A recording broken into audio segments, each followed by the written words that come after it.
అందరికీ నమస్కారం. సిరి ఇంటి వంటల ఛానల్‌కి స్వాగతం. ఈరోజు మనం ఎంతో టేస్టీగా ఉండే రెస్టారెంట్ స్టైల్‌లో పన్నీర్ కర్రీని మన ఇంట్లోనే ఈజీగా ఎలా చేయాలో చూసేద్దామా? పన్నీర్ మసాలా కర్రీ అన్నం, పూరి, చపాతీలోకి చాలా టేస్టీగా ఉంటుంది. ఇంకా పూరీలోకి, చపాతీలోకి అయితే ఎక్కువ టేస్టీగా ఉంటుంది రైస్‌లో కన్నా. మీరు కూడా మీ ఇంట్లో తప్పకుండా ట్రై చేసి ఎలా వచ్చిందో కమెంట్‌లో చెప్పండి. ఇంకా ప్రాసెస్లోకి వెళ్తే ఒక పావు కేజీ వరకు పన్నీర్ని తీసుకొని నీట్గా వాష్ చేసుకొని మంచిగా తుడిచిపెట్టుకోవాలి. తర్వాత ఇలా సన్న ముక్కలుగా కట్ చేసుకోవాలి. ఇలా సన్న ముక్కలుగా కట్ చేసుకున్న పన్నీర్లోకి ఒక 2 స్పూన్ల వరకు కారాన్ని యాడ్ చేసుకోవాలి. అలాగే కొంచెం ఉప్పుని, కొంచెం పసుపుని, కొంచెం గరం మసాలాని కూడా యాడ్ చేసుకోవాలి. అన్నీ యాడ్ చేసుకున్న తర్వాత ఒకసారి ఇలా టాస్ చేసుకోవాలి. అంటే మొత్తం కలిసిపోయేటట్టు కలుపుకోవాలి. స్పూన్ యూజ్ చేస్తే మొత్తం ఇరిగిపోతాయి కాబట్టి ఇట్లా కొంచెం జాగ్రత్తగా కలిపి పక్కన పెట్టుకోవాలి. అలాగే తర్వాత ఒక కడాయిలో ఆయిల్ అంటే ఒక 4 టేబుల్ స్పూన్ల వరకు ఆయిల్ తీసుకోవాలి. ఆయిల్ కొంచెం ఎక్కువనే పడుతుంది. ఆయిల్ కొంచెం హీట్ అయిన తర్వాత ముందుగా మనం మసాలా పెట్టి ప్రిపేర్ చేసుకున్న పన్నీర్ ముక్కల్ని ఇలా ఆయిల్లో మంచిగా ఫ్రై చేసుకోవాలి. మీడియం ఫ్లేమ్లోనే ఫ్రై చేసుకోవాలి. మధ్య మధ్యలో కలుపుతూ ఉండాలి, అడుగంటి మాడిపోతాయి కాబట్టి. ఈ పన్నీర్ ముక్కల్ని మరీ ఎక్కువగా ఉడికిస్తే మాడిపోతాయి. మరీ తక్కువగా ఫ్రై చేస్తే కొంచెం పచ్చిగా అనిపిస్తాయి కాబట్టి మెల్లమెల్లగా ఒక్కొక్కటి కలుపుకుంటూ ఇలా మంచిగా ఫ్రై చేసుకోవాలి. పన్నీర్ ముక్కలు ఎంత మంచిగా ఫ్రై అయితే మనకు టేస్ట్ కూడా అంత బాగుంటుంది. మరీ ఎక్కువ ఫ్రై కూడా కావద్దు. ఇలా కొంచెం మంచిగా ఫ్రై అయిన తర్వాత తీసి పక్కన పెట్టుకోవాలి. ఇప్పుడు పన్నీర్ ముక్కల్ని మనం ఫ్రై చేసిన ఆయిల్ ఉంటుంది కదా, అందులోకి ఒక 3 ఉల్లిపాయలని సన్నగా తరిగి పెట్టుకొని ఇలా మంచిగా మీడియం ఫ్లేమ్లోనే ఫ్రై చేసుకోవాలి. మరీ ఎక్కువ హై ఫ్లేమ్లో కాకుండా, అంటే మాడిపోతాయి కాబట్టి మీడియం ఫ్లేమ్ పెట్టుకొని మంచిగా ఫ్రై చేసుకోవాలి. ఉల్లిపాయల్ని స్కిప్ చేయకుండా వేసుకోవాలి. ఎందుకంటే మసాలా పేస్ట్కి ఇదే ఎక్కువ యూజ్ అవుతుంది కాబట్టి. ఇలా మంచిగా ఫ్రై అయిన ఆనియన్స్లోకి మనం ముందుగా తరిగి పెట్టుకున్న ఒక 3 వరకు టమాటాలని వేసుకోవాలి.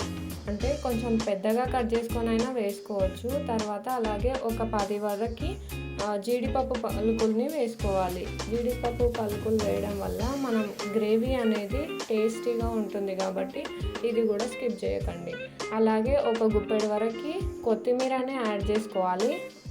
పచ్చిగా ఉంటుంది కాబట్టి దీన్ని కూడా కొంచెం ఫ్రై చేసుకోవాలి. మొత్తం ఫ్రై అయిన తర్వాత మిక్సీ బట్టి పక్కన పెట్టుకోవాలి. అలాగే ఇదే కడాయిలోకి మళ్ళీ ఒక 4 స్పూన్ల వరకు ఆయిల్ వేసుకోవాలి. ఆయిల్ వేసుకున్న తర్వాత పోపు కోసం పచ్చిమిర్చి, కరివేపాకు, అల్లం వెల్లుల్లి పేస్టు అన్నీ యాడ్ చేసుకోవాలి. బిర్యానీ ఆకు ఇలా మొత్తం యాడ్ చేసుకున్న తర్వాత ఇవి మొత్తం కొంచెం ఫ్రై అయ్యే వరకు వేయించుకోవాలి. ఇలా కొంచెం ఫ్రై అయిన తర్వాత ఇందులోకి 1 టేబుల్ స్పూన్ వరకు పసుపుని యాడ్ చేసుకోవాలి. పోపు మాడకుండా చూసుకోవాలి. తర్వాత ఇలా మంచిగా ప్రిపేర్ అయిన తర్వాత మనం ముందుగా మిక్సీ చేసి పట్టుకున్న పేస్ట్ని ఇందులో వేసుకోవాలి. ఇందులో వేసుకొని మంచిగా కలుపుకోవాలి. అడుగంటకుండా మీడియం ఫ్లేమ్లోనే పెట్టుకొని కలుపుకోవాలి. టేస్ట్ చాలా బాగుంటుంది. స్కిప్ చేయకుండా తప్పకుండా ఇదే ప్రాసెస్లో మీరు కూడా ట్రై చేయండి. ఈ పేస్ట్ వేసుకున్న తర్వాత మనం ఒక 2 స్పూన్ల వరకు కారం యాడ్ చేసుకోవాలి. సరిపోతుంది.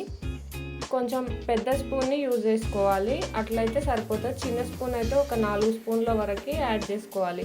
కారం వేసుకున్న తర్వాత మంటను మీడియం ఫ్లేమ్లోనే ఉంచుకుంటూ ఈ పచ్చివాసన పోయేంత వరకు ఫ్రై చేసిన తర్వాత ఇందులోకి కొద్దిగా వాటర్ని యాడ్ చేసుకోవాలి. మరీ గట్టిగా ఉంటుంది కాబట్టి కొంచెం వాటర్ యాడ్ చేసుకొని తగినంత సాల్ట్ని కూడా వేసుకోవాలి.